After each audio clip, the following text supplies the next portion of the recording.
Le maître chat ou le chat botté. Charles Perrault. Un meunier ne laissa pour tout bien à 3 enfants qu'il avait que son moulin, son âne et son chat. Les partages furent bientôt faits. Ni le notaire, ni le procureur n'y furent point appelés.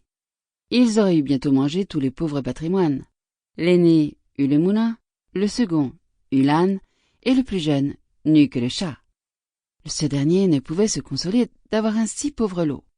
« Mes frères, disait-il, pourront gagner leur vie honnêtement en se mettant ensemble.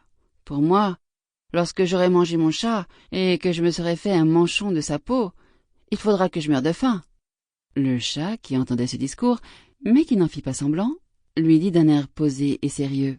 « Ne vous affligez point, mon maître, vous n'avez qu'à me donner un sac et me faire une paire de bottes pour aller dans les broussailles, et vous verrez que vous n'êtes pas si mal partagé que vous croyez. » Quoique le maître du chat ne fît pas grand fond là-dessus, il lui avait vu faire tant de tours de souplesse pour prendre des rats et des souris, comme quand il se pendait par les pieds ou qu'il se cachait dans la farine pour faire le mort, qu'il ne désespéra pas d'en être secouru dans sa misère.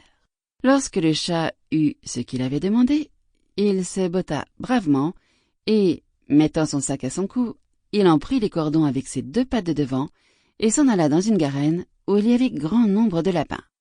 Il mit du son et des lacerons dans son sac, et, s'étendant comme s'il eût été mort, il attendit que quelques jeunes lapins, peu instruits encore des ruses de ce monde, vinssent se fourrer dans son sac pour manger ce qu'il y avait mis. À peine fut-il couché qu'il eut contentement. Un jeune étourdi de lapin entra dans son sac, et le maître chat, tirant aussitôt les cordons, le prit et le tua, sans miséricorde. Tout glorieux de sa proie, il s'en alla chez le roi et demanda à lui parler. Sample complete.